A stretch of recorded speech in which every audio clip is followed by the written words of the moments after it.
as divisões religiosas. Tremendo demais, minha irmã, tremendo demais essa fala. Eu tenho que lembrar aqui de novo, o mesmo versículo já lido, mas vamos retomar ele, né? 1 Coríntios 1, no versículo 12, que diz: quero dizer com isto que cada um de vós diz, eu sou de Shaul, e eu de Apolo, e eu de Cefas, e eu do Machia. Está o Machia dividido? Foi Shaul apregoado por vós? O apóstolo Shaul falando, né? Então fica claro aqui que ele estava preocupado já, ou já fazendo uma menção do que poderia vir a acontecer, né? Das divisões religiosas, né? Imagina se ele já falou isso, né? Naquele tempo, imagina o que ele diria hoje com todas essas divisões religiosas que a irmã acabou de citar aí. Então, vamos passar por mão Roberto Flávio, para que ele explane também como aconteceu essas divisões e se que corpo é esse que está tudo dividido? Quem é que está dividido com essas inúmeras religiões? Que corpo é esse que está dividido? Fica à vontade, irmão Roberto Flávio. Diante Chamachia, mais uma vez é uma alegria, uma honra estar aqui participando dessa sala tão ilustre. Bom, eu quero começar a falar que o corpo do Machia é imutável, ele jamais será dividido. Por que tu está falando isso, irmão Roberto? Porque eu tenho algumas referências das Escrituras que me faz, eu crer desta forma. Lá no livro de Matitial, capítulo 12, no verso 30, está escrito assim: quem não está comigo, está contra mim. E aquele que comigo não está junto, está espalhado. Então, aqueles que estão com Machia, eles não traz dissensões, ele não traz divisão ao corpo do Machia. No livro do profeta Amós, capítulo 3, verso 3, diz assim: pode ambos andar juntos se não tiverem de acordo?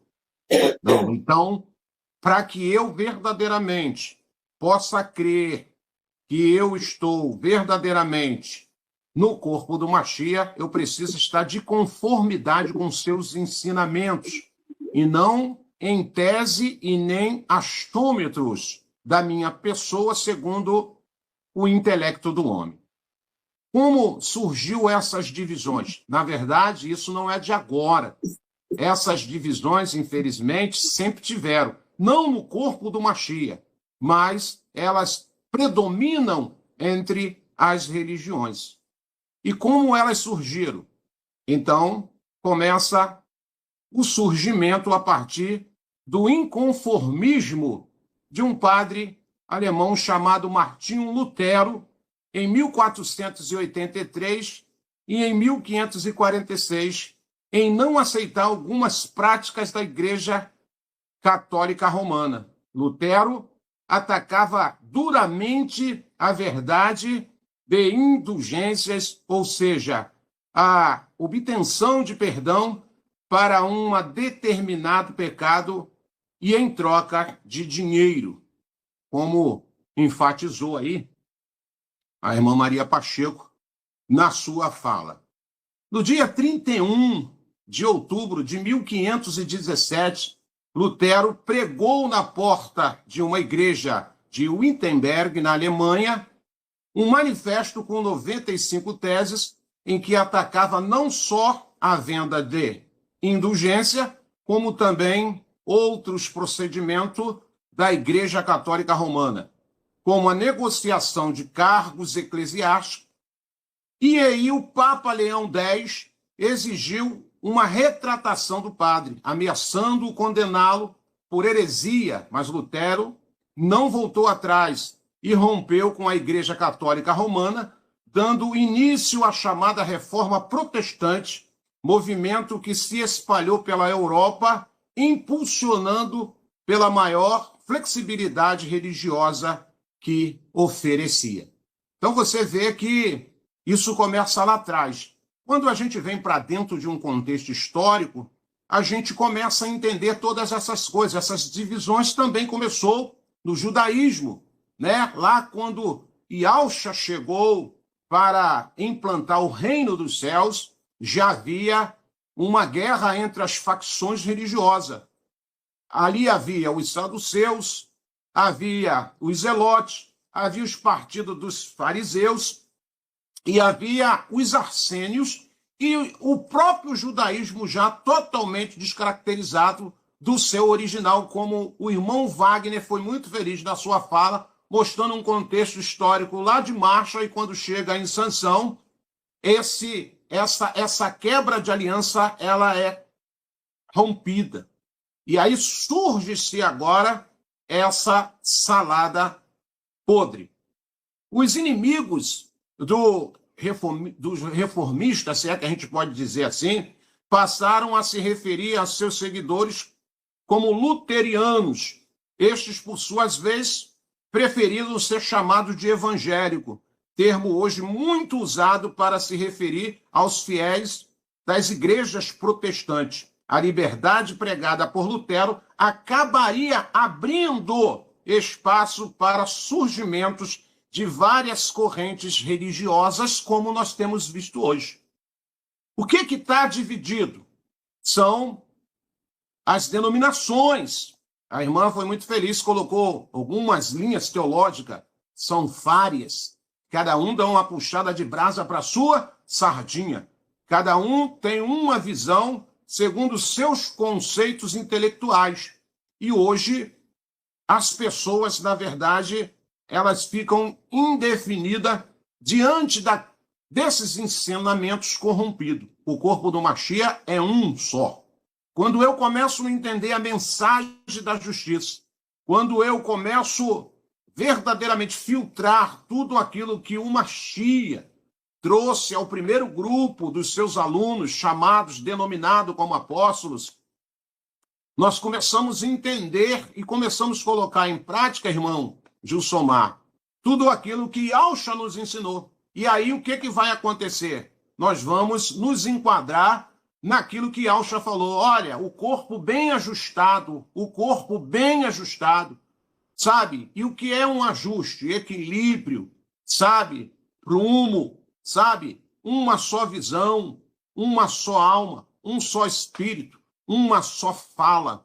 Então, nós começamos a ter saúde espiritual para pensar, para proceder e falar como o Mashiach, assim ele tem ensinado de geração em geração naquilo que nós temos como palavra do nosso Abba Pai através da sua boca. Então, o corpo do Mashiach, quando eu entendo que eu preciso estar com o Mashiach, e quando eu estou com o Mashiach, eu não posso trazer divisão, eu não posso implantar filosofias humanas segundo o intelecto individual de cada pessoa. Eu preciso apenas colocar em prática os seus ensinamentos e os preceitos para que eu possa ser conhecido na esfera terrena e na esfera espiritual.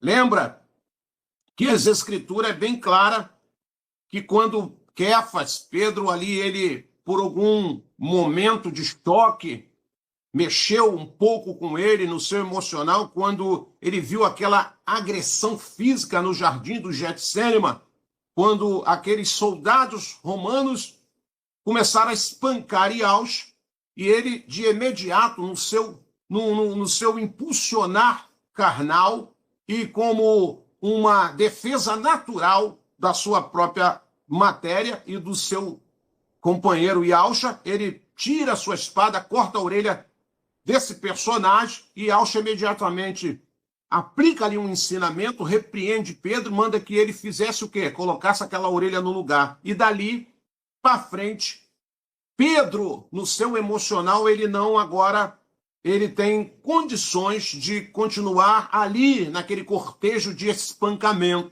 Então ele se isola um pouco, ele se retrai um pouco. E lá na frente, ele tenta fazer o quê?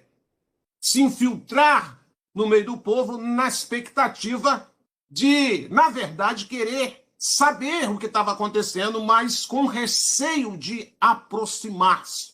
Ele estava em choque, ele estava com medo. Ninguém sabe, segundo a medicina, uma reação mediante uma situação, irmão Wagner. é muito inconstante. Você não sabe o que você vai fazer naquela hora. O teu cérebro ele funciona muito rápido. Ou ele faz que você se impulsione para aquela situação, ou ele vai te retrair o ponto que você vai ficar neutralizado. Então, isso é um fato inegável que se eu tivesse lá eu fazia isso, se eu tiver mentira.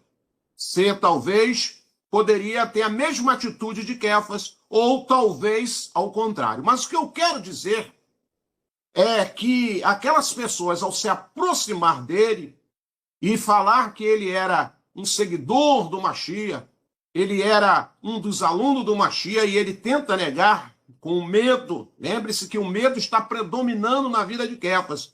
E ele fala, não, eu não o conheço. Mas a fala daquelas pessoas era o contrário àquilo que Pedro firmava. O que aquelas pessoas falaram para Kéfas?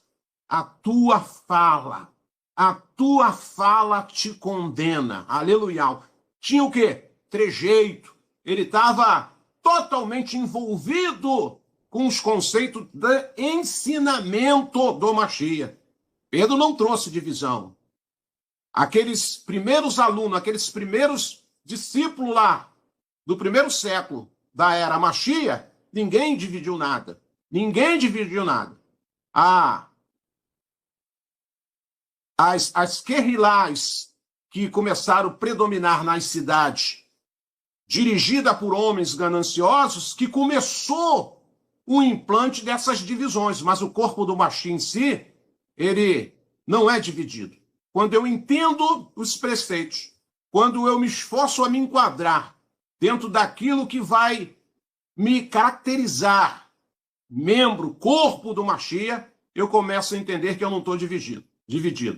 Eu começo a entender que o problema não é o corpo do Mashiach, irmão Gilsomar. O problema está na religião, na religiosidade, nas práticas da religiosidade, na crendice e na falta de visão e de entendimento espiritual para discernir o que é natural e o que é espiritual. Shaul, ele certa vez escreveu dizendo que há uma diferença muito grande de quem é espiritual e de quem é carnal. O espiritual, ele tem sensibilidade e consegue discernir tudo aquilo que é espiritual, diferente do carnal, que só quer trazer o quê? Problema, contenda, divisões, dissensões, separações e etc, etc, etc. Por isso que nós vemos hoje essa bagunça no meio religioso. Agora, o corpo do Mashiach, ele continua intacto para aqueles que verdadeiramente faz parte do corpo do Mashiach. Irmão Gilsomar. E quiser pesquisar e ver estudos sobre assuntos pertinentes ao que está sendo trazido aqui, vamos indicar alguns canais e redes sociais que falam sobre. São esses: pelo YouTube, canal Atalaia Dial, ou acesse o site www.atalaiadial.com. Canal Virgens Prudente com a irmã Vânia. Também temos pelo YouTube o canal Guerreiros Dial com o irmão Tiaguinho. Pelo Telegram temos a opção Grupo Filadélfia Viva, um grupo abençoadíssimo, excelente para recepcionar aqueles que estão começando e que estão precisando de imersões. Um canal com atividade pelo dia todo, orações, intercessão, lives temáticas, louvores, estudos e vigília, tudo para a honra e glória do nosso Criador. Temos também a opção pelo Facebook, digite na lupa Yahusha, a salvação dos que creem. E vai cair num grupo também ali do irmão Roberto Flávio, abençoadíssimo, esse que está conosco aqui. Louvado seja Yahweh. Temos também ainda, meus irmãos, a obra da caridade, a Focate, uma obra para a ajuda dos irmãos em Yahshua Mashiach que necessitam de um socorro bem presente, né? Então, tem esse grupo, Obra da Caridade, que está sempre ali dando uma mão ali, ajudando os irmãos, dando um socorro, né? Então, para quem sentir no coração de dar uma ajuda, tem o QR Code que está aqui do lado para a Pix, que cai direto na conta da Obra da Caridade com o grupo Afocate. Ainda fica uma observação, meus irmãos, que todos os grupos anunciados aqui fazem um trabalho independente, apesar de sermos irmãos em Yahshua Mashiach. Tá bem, meus irmãos? Cada grupo faz o seu trabalho, então é independente. Nós aqui só estamos anunciando para dar opções para cada um de vocês, ouvintes que estão e podem estar nos seguindo aqui. Louvado seja Yahweh.